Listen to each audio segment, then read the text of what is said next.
Hey there, guys. All right, today we are back with some more Trope Talk by Overly Sarcastic Productions. This time we're going on to Grimdark, and, well, you guys kind of know my thoughts on Grimdark. I think I've said it, I think Red even mentioned it in a previous Trope Talk that we've watched. Um, the whole, I think the way, the justification of realness in Grimdark or whatever, those problematic things. I can't exactly remember what I said, but I think it still applies here. My thoughts are probably going to end up being the same. We'll see exactly where this conversation goes. But before we dive in, make sure you go and check out the links in the description box below. I would love it if you joined the Discord and followed me over at Twitch. Okay, let's go ahead here and get started. This video is sponsored by World Anvil, a bright spark of hope in an otherwise cold and uncaring world.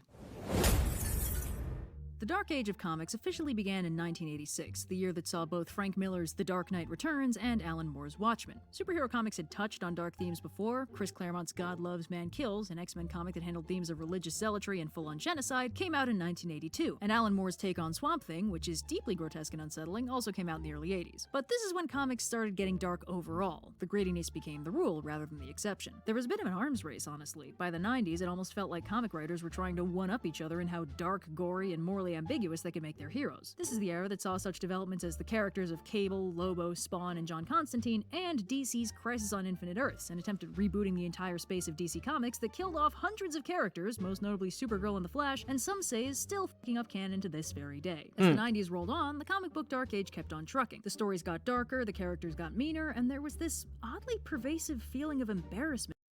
Let me guess, the last time you picked up a comic book you were a whole lot younger.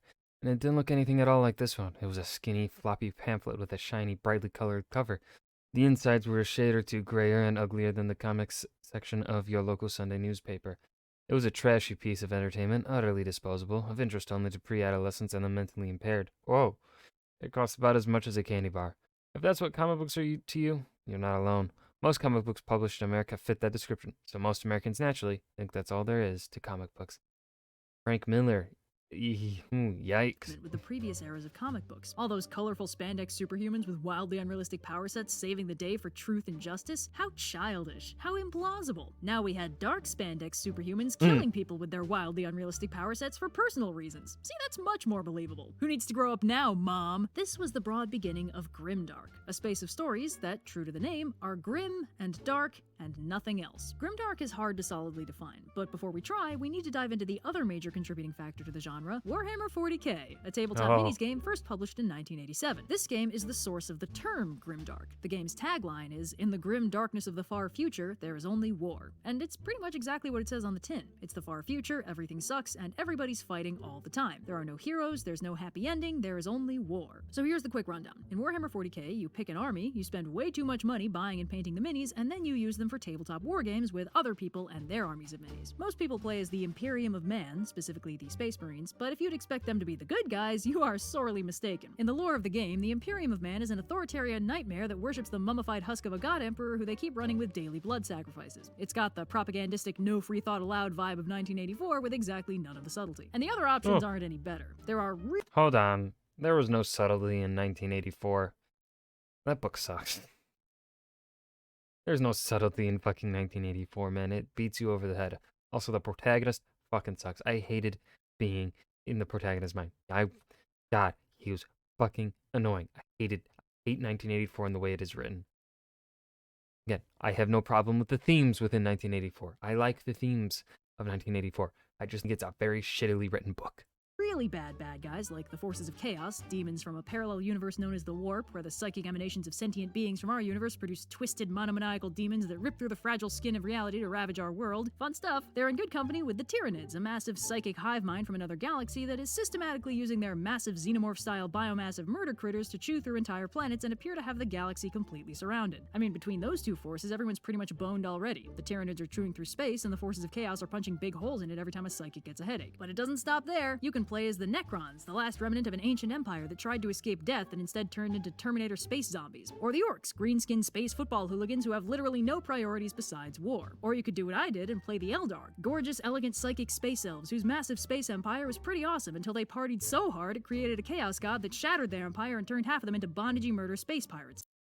I'd also go with the elves. You know what? Based on that description, party hard? Fuck yeah. Leaving the rest wasting away on massive spaceships, recycling their souls into giant robots because there aren't enough of them to fight otherwise. Or maybe you want to play as the Tau, fresh-faced alien newcomers who are looking to build a pan-galactic space empire by subjugating all other races using mind control. Ah, beans, it's always something. There really is no winning. Warhammer 40k is kind of the platonic ideal of Grimdark. There are literally no good options, and thanks to the infinite forces of chaos, there's really no winning. There's no heroes, no unified bad guy to And I think that's why it worked. Why Grimdark can work. But I think the idea of Grimdark, right? That Grimdark theme, it has to be intrinsically tied into the setting, into the world, the universe, right? When we look at Warhammer 40k, it is intrinsically tied into it, which is why it works so well, right? It is what you expect from Warhammer 40k, and the authors, the creators, the people contributing to this world, the universe, they are not straying from that, right? They're not making any of these guys, right? They're all terrible. There isn't really, truly one that is less bad than the other, right? They all have stuff that makes them super fucked up. However, you could say the ones that are surrounding the galaxy or whatever, can't remember the name.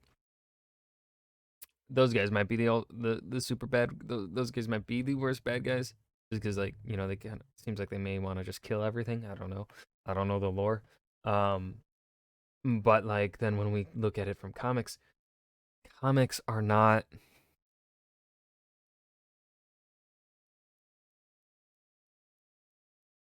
The Grimdark can work for comics, but it cannot work, say, for Batman, Spider-Man. It cannot work for already established. You have to create a new comic book hero for Grimdark to work. You have to intrinsically tie it into that character.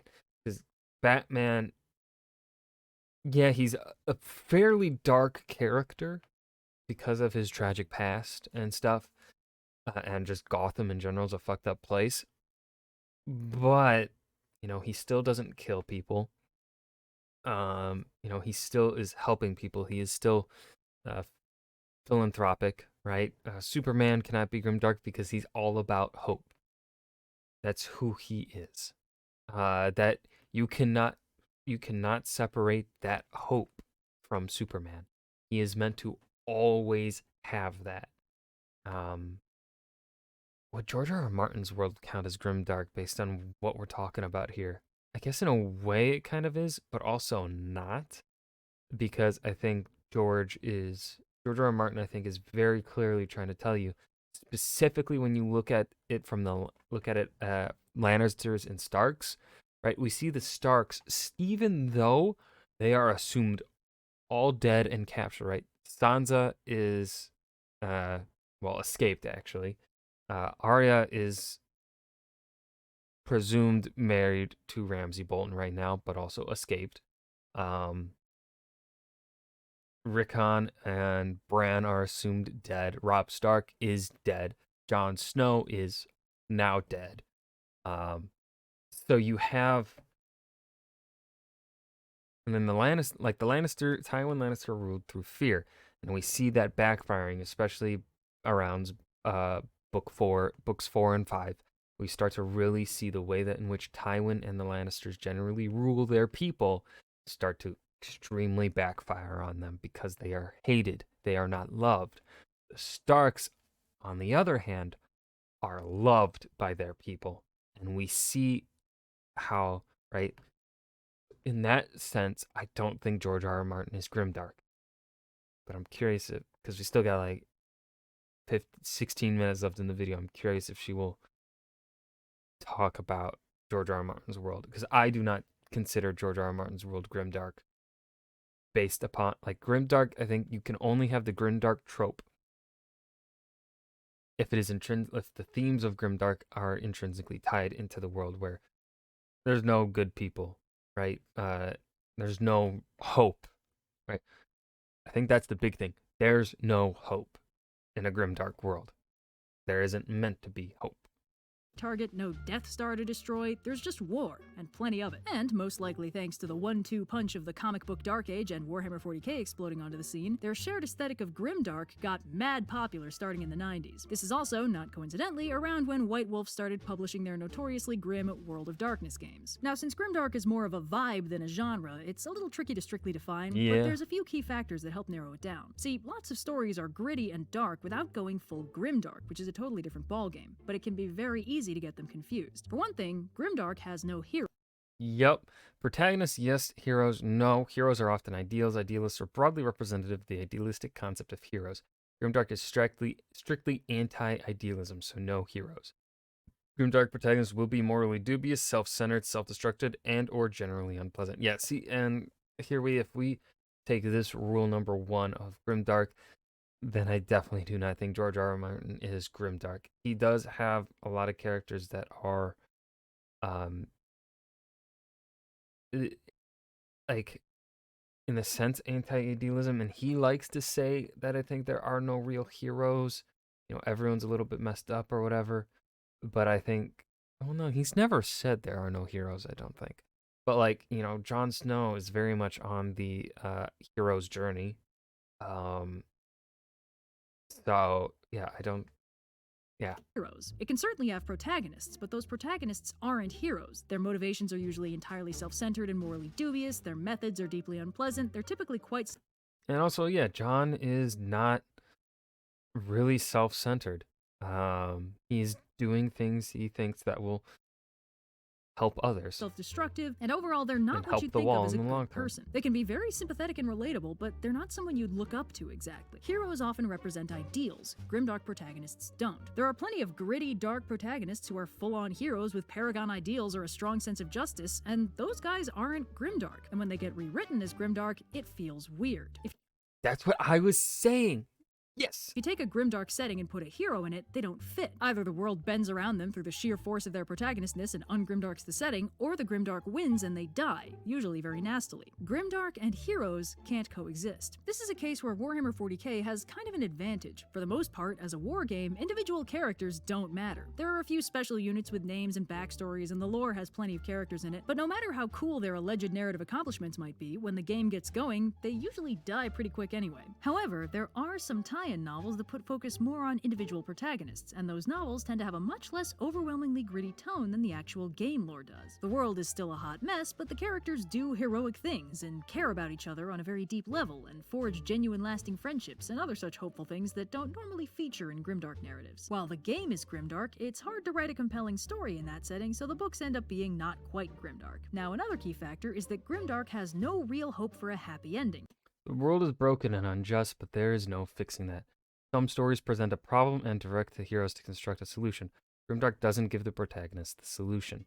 Characters can still have personal goals, but they will not fix anything. Some stories come with clean solutions. Blow up the Death Star, destroy the artifact, defeat the evil emperor, put the one true king on the throne, return with the elixir, a simple goal that our heroes have to accomplish to win. Grimdark doesn't have that simple fix. If the world is unpleasant and broken, our protagonists have no simple way of improving it. Maybe the government is corrupt all the way up, or the deities themselves are evil, or the world is just boned in 1,000 different ways and fixing one won't do anything for the other 999. Saving the world isn't on the table. In absence of a clean solution, grimdark narratives can still have smaller scale victories on the table. Maybe our protagonists will never overthrow their authoritarian regime, but they can successfully dissuade small scale agents of that regime from messing with their little corner of the planet. Or your cosmic horror setting doesn't really give you the option of defeating the elder gods, but you can still outrun their cultists. Still, despite the small scale victories, grimdark makes sure our characters will have to deal with this pervasive unpleasantness basically forever. And the last staple of grimdark is gray and gray morality. It's not just that our good guys do bad things, the morality of their actions don't matter to them. Doing bad things might make a character feel bad, but it will not stop them. Instead of morality being a primary concern, the characters work on a different paradigm, usually a self-centered one. I think it's that, Grimdark, it's that I think what at least how Red seems to be defining it here is it is entirely centered around being the characters being self-centered. Some stories have black and white morality, where the heroes are good and therefore everything they do is good, and the villains are bad and thus do only bad things. Most modern media avoids full-on black and white morality and will allow their heroes to do questionable things and their villains to be a bit more nuanced and sympathetic, but it rarely dips into full-on gray and gray morality, where all the characters are working in a very murky area. In gray and gray morality, the righteousness of an action becomes irrelevant. Some other paradigm is in play. Maybe all that matters is survival, or revenge, or some other fundamentally self-centered goal. The morality of what the characters do in pursuit of that goal isn't a factor, or at least not one that matters to them. Pointing it out to them is pointless. Gee, Mr. Punisher, did you know that murder is wrong? Oh, golly, I hadn't considered that. Guess I'll leave my dead family unavenged. See, that's not the paradigm they're working under. Even if there is a grand scale good versus evil conflict going on, these guys aren't invested in it. Now, one of the more interesting and frustrating things when discussing Grimdark is Yes. this pervasive idea that Grimdark is inherently more realistic than other genres. I talked about this way back when I did a trope talk on realism, so I'll try not to Oh, was that the trope? Did I do the? Yes, I think it was. I think that was.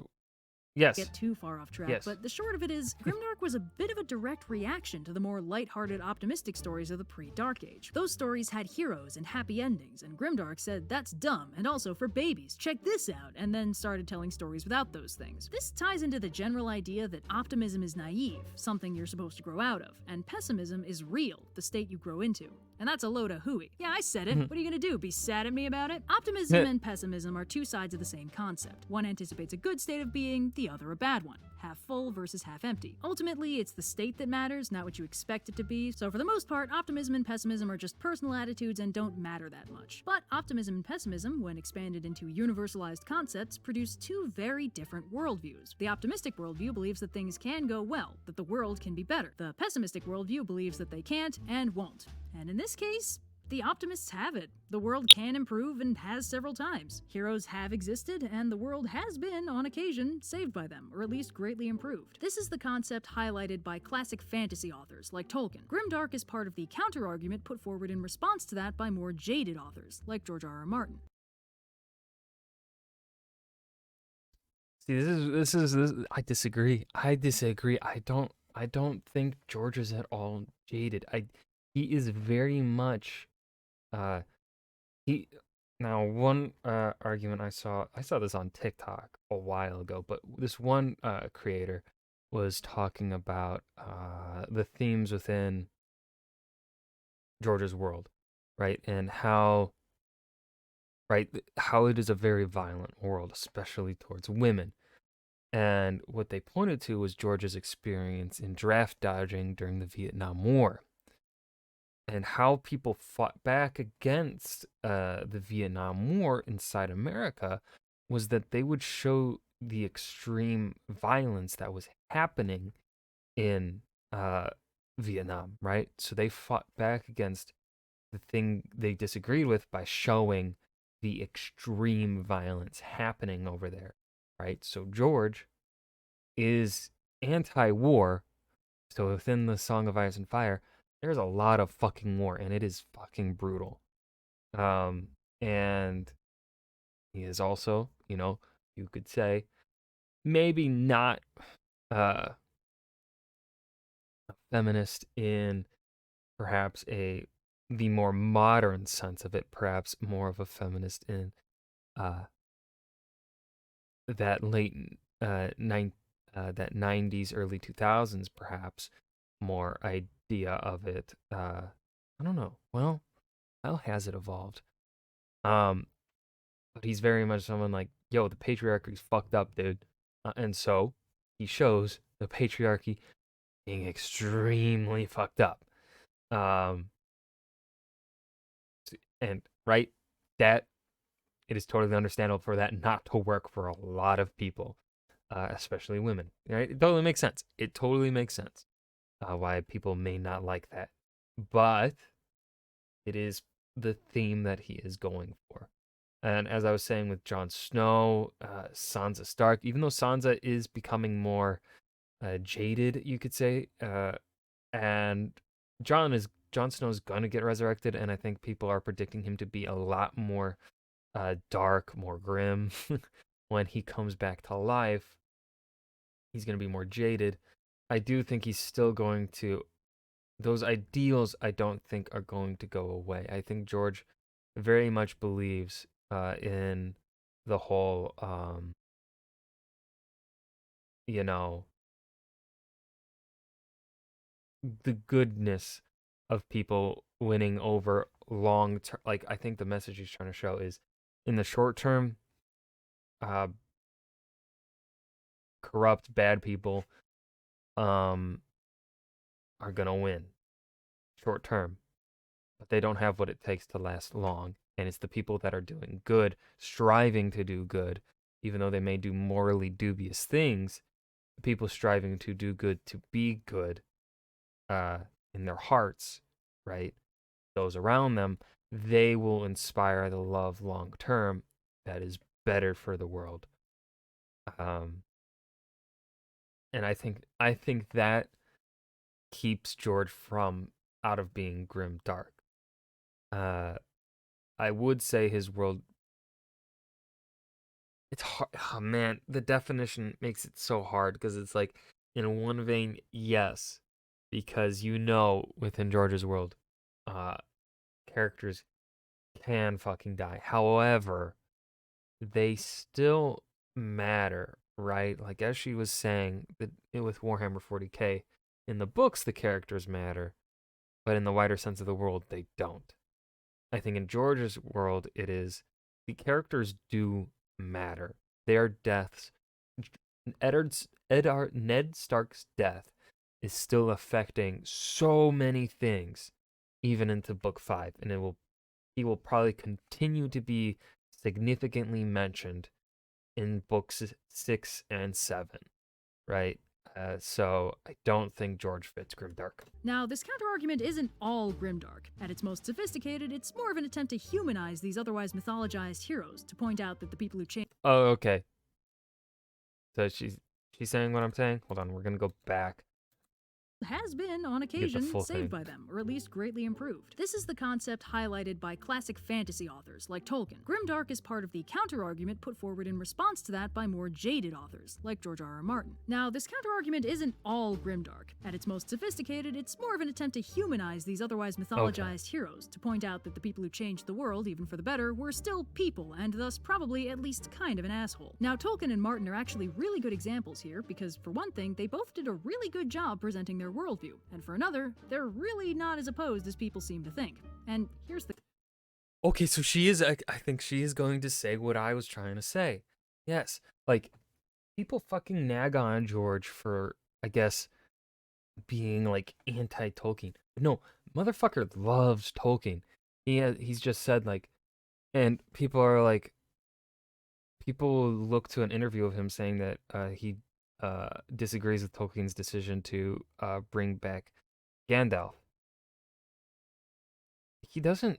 I don't. I don't. He doesn't necessarily disagree with Gandalf coming back, but I think he would have more preferred, uh, right, the story continuing on without Gandalf being there. Right, he would have been his interest, the way he would be interested in the story more, which would get him more, is like, what if Gandalf stayed dead, the mentor, the super powerful being, their guide.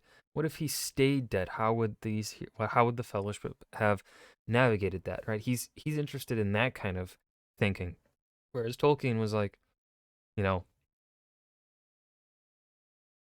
the spiritual. Like Tolkien is a spiritual person because he was very religious, and so I think he kept Gandalf around because he felt they needed that sort of spiritual kind of wise guide to help them navigate things.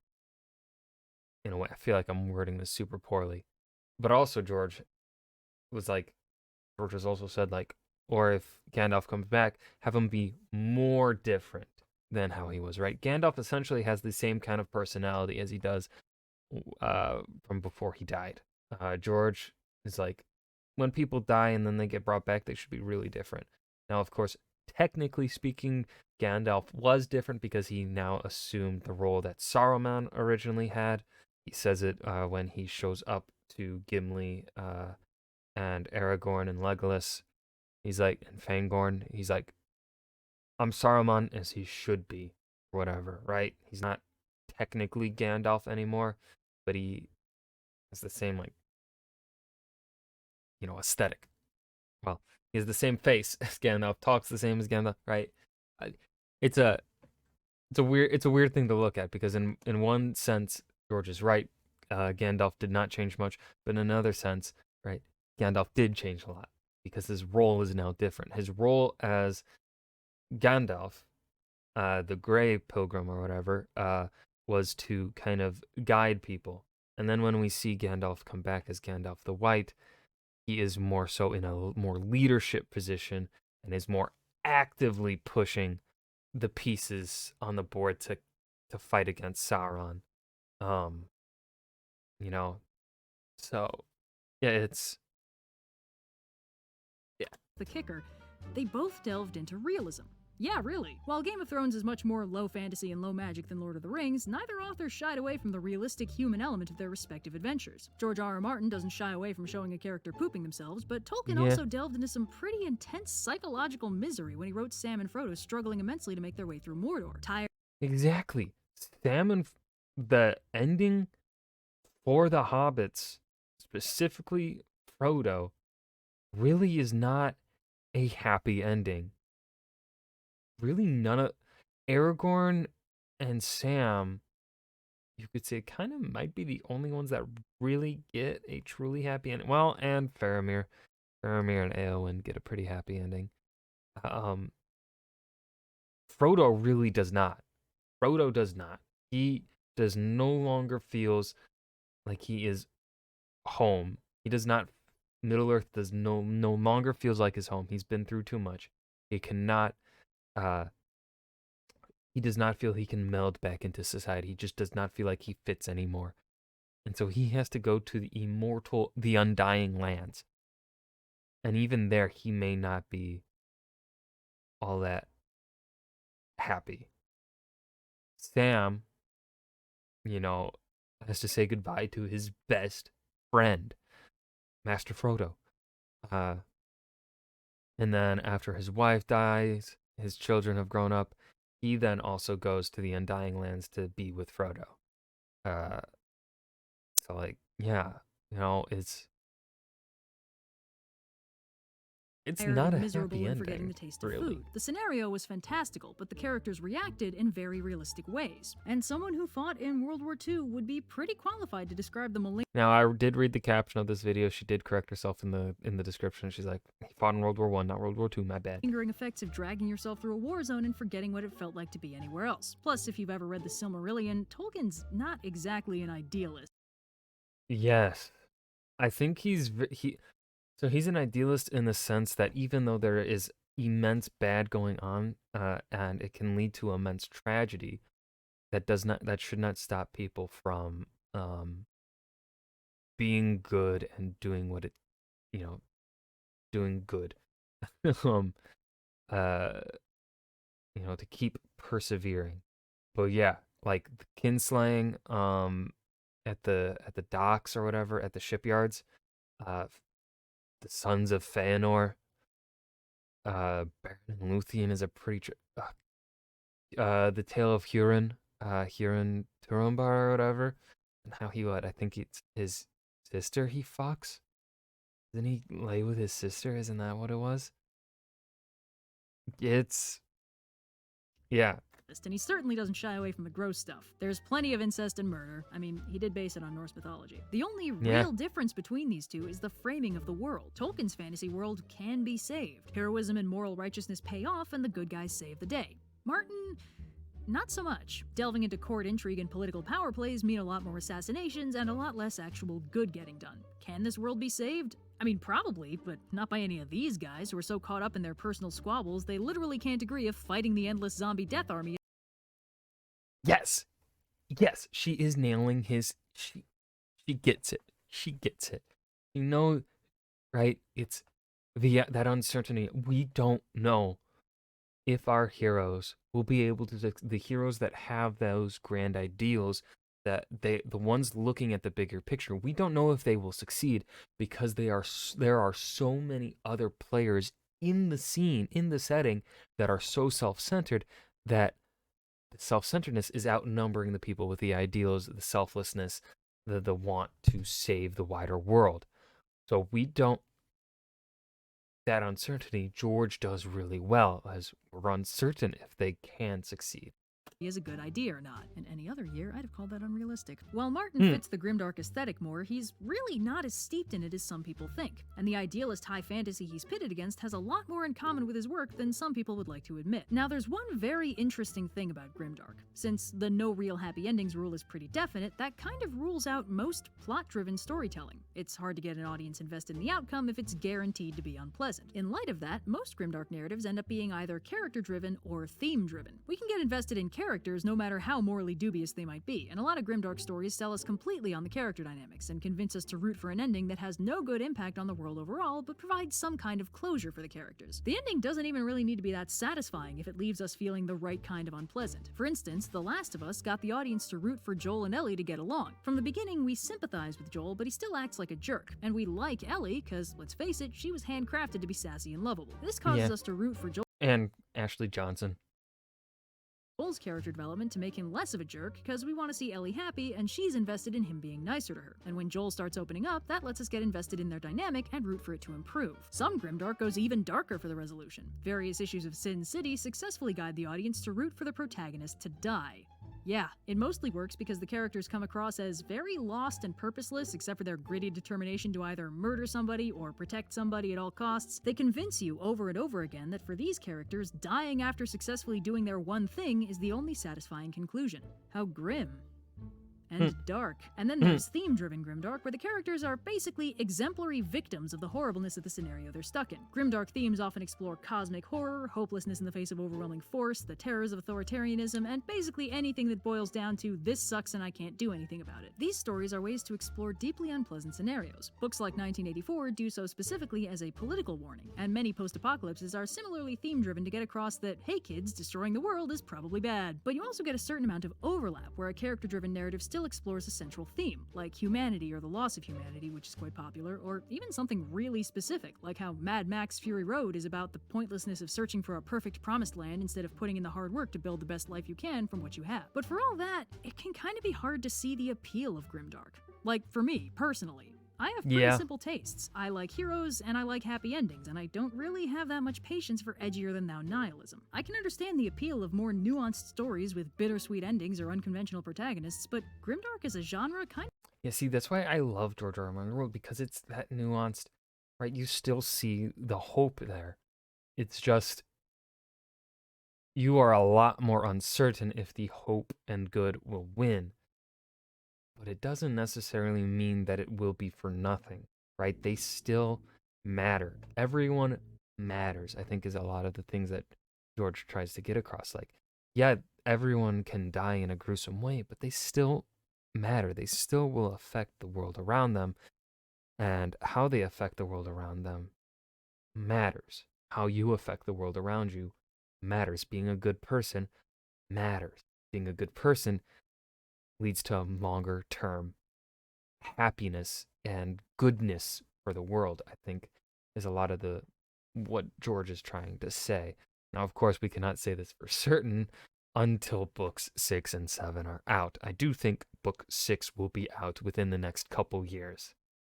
Book 7, I'm personally in the mind that he is writing both, like, either at the same time, or maybe he's not writing book 7 at the same time, but I do think book 7 will be a lot quicker to write than book 6.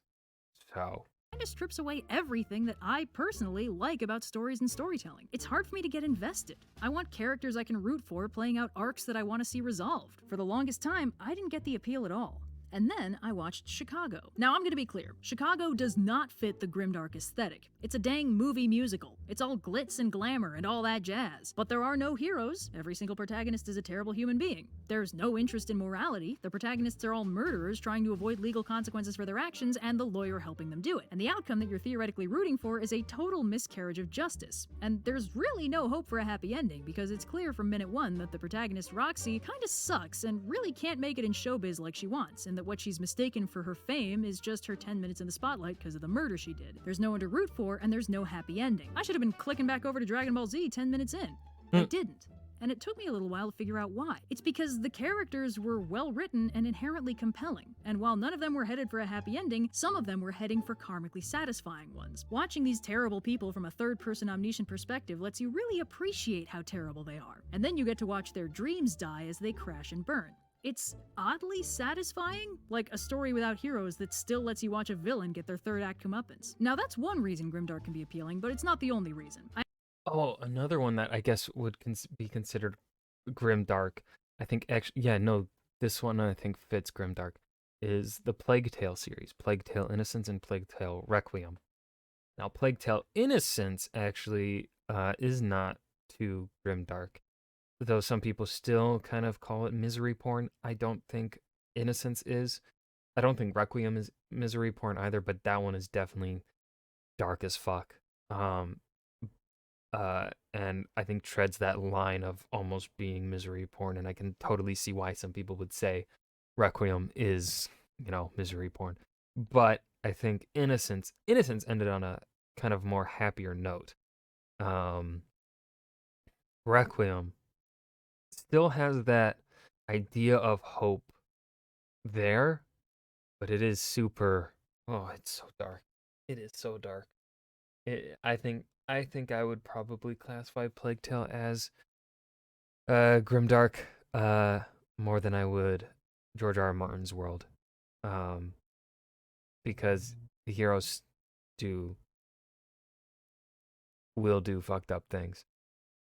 I asked Twitter for some thoughts on the appeals and pitfalls of Grimdark and found a few recurring themes in the answers. One of those themes is catharsis by proxy. When a character we relate to on any level goes through something emotionally intense, we, the audience, feel it from a distance. Catharsis, the process of releasing very strong or repressed emotions, can feel very freeing or satisfying, even if the emotions involved are miserable or exhausting. So a character in a Grimdark narrative going through the absolute emotional ringer can provide the audience with a feeling of catharsis without having to go through the actual bad stuff. Of course, this isn't unique to Grimdark. Any story can do it, even one as quote-unquote idealistic as Lord of the Rings or as child-friendly and simplistic as any shonen anime. But it is an appeal, and it shouldn't be discounted. Now, the other common theme I found was perspective.